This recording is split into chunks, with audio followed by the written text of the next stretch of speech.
everyone. Welcome to a quick little recap of today's lesson on periodic table trends. Just a reminder about where we were and where we are going. So we have completed our unit on, or the half of the unit on the atomic theory. We did an exercise, a simulation on element builder, which is going to help bridge the gap between atomic theory and periodic table. And today we're going to look at periodic table trends, which is lesson 8. If we take a look at some quick terms, we're going to be using the term group or family to reference columns in the periodic table. Remember, we learned in our element builder simulation that elements that are within the same group or family have similar characteristics, and that's based on their number of valence electrons. The other term that we're going to look at is the term period, which could be used to reference a row across the periodic table. Now, we're going to learn that loosely, we can also call those energy levels. So this would be our first energy level, our second energy level, third energy level, and so on. So let's get in and take a look at our first periodic trend, which is called atomic radius. So as it says here, the atomic radius is the distance from the center of the atom to the outermost edge. So if I were to just sketch an atom, so let's say we have the atom helium. So helium would have 2 protons, and 2 neutrons, and it's going to have a single energy level. We'll draw this like this. Let's clean this up here. The distance from the center of the atom to the outermost edge is called the atomic radius. And what you're going to find is that the sizes of the atoms are going to be different. Obviously, every atom is slightly different in size, but they increase as you move down a group, and we'll talk about why that is. And they increase from the right side of the periodic table to the left side. So they're larger on the left than they are on the right. So if we take a look at the next slide, you'll see the periodic trend for atomic radius. Notice that we have the largest atoms on the lower left side of the periodic table, and we have the smallest atoms on the upper right side of the periodic table. And why is that? Well, it turns out that the atoms that are on the left side have the most energy levels and the weakest nuclei, or the weakest nucleus of any element within their period. So first, let's take a look at the first part here, the most energy levels.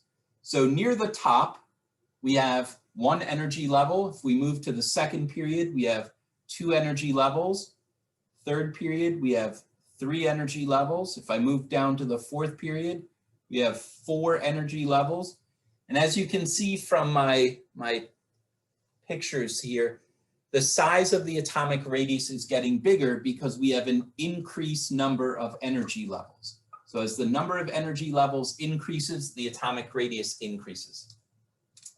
The other part, the second part here, is the weakest nucleus.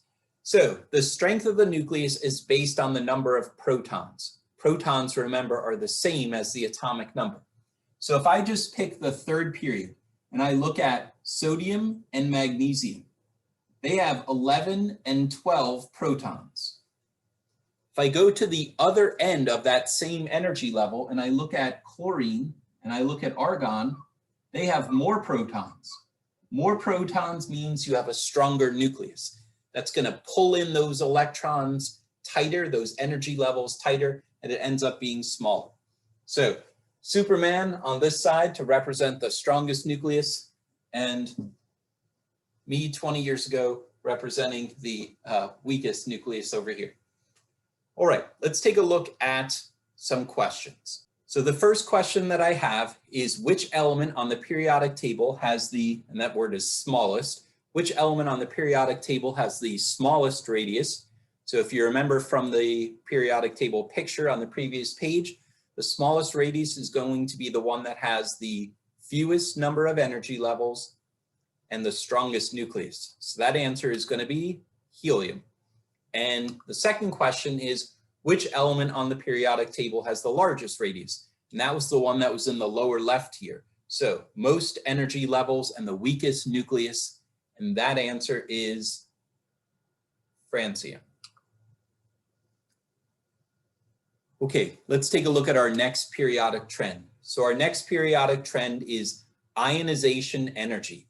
And it says here, it is the energy needed to remove an electron from an atom. So imagine that I have the element helium. Helium has one electron.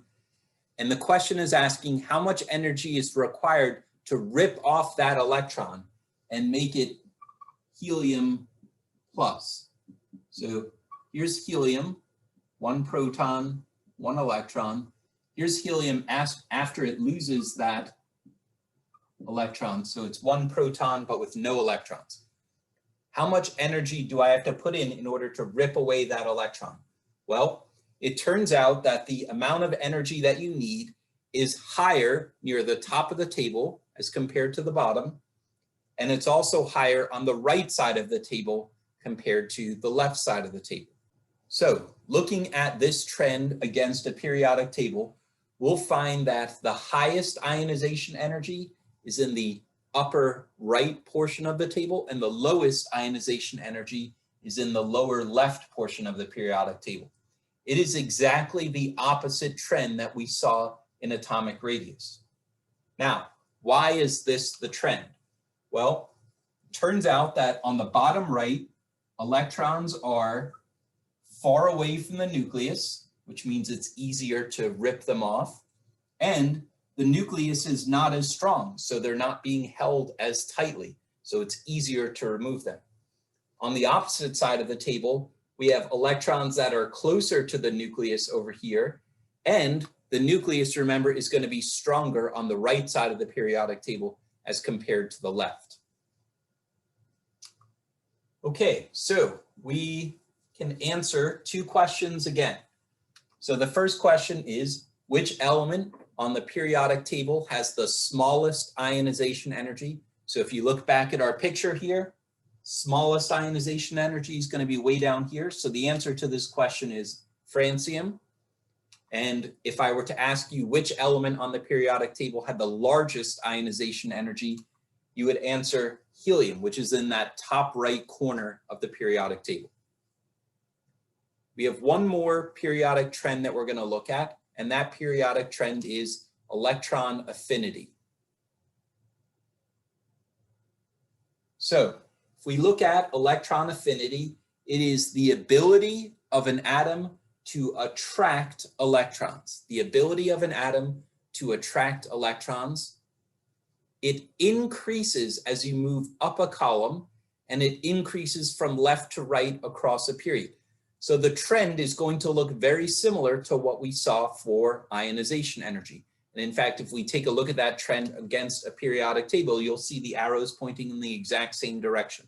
So elements on the lower left side have the lowest attraction for additional electrons.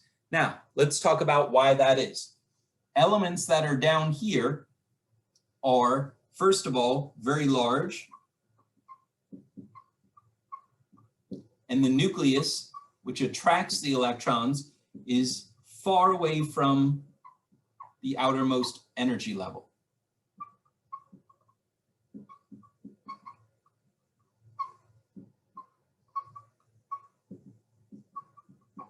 And remember that elements on the left side of the periodic table have the weakest nuclei.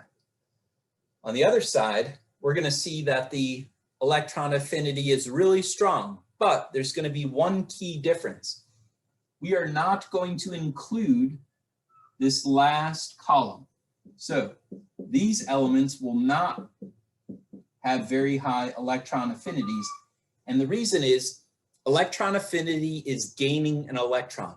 All of the elements that are in this last column have as many electrons as they can fit. So they can't gain any additional electrons. So their electron affinity is essentially zero. So instead, we're going to max out with this 17th column on the periodic table. So let's take a look at this as far as the reasons or the support for these conclusions. So On the left side, we have first, electrons are far away from the nucleus.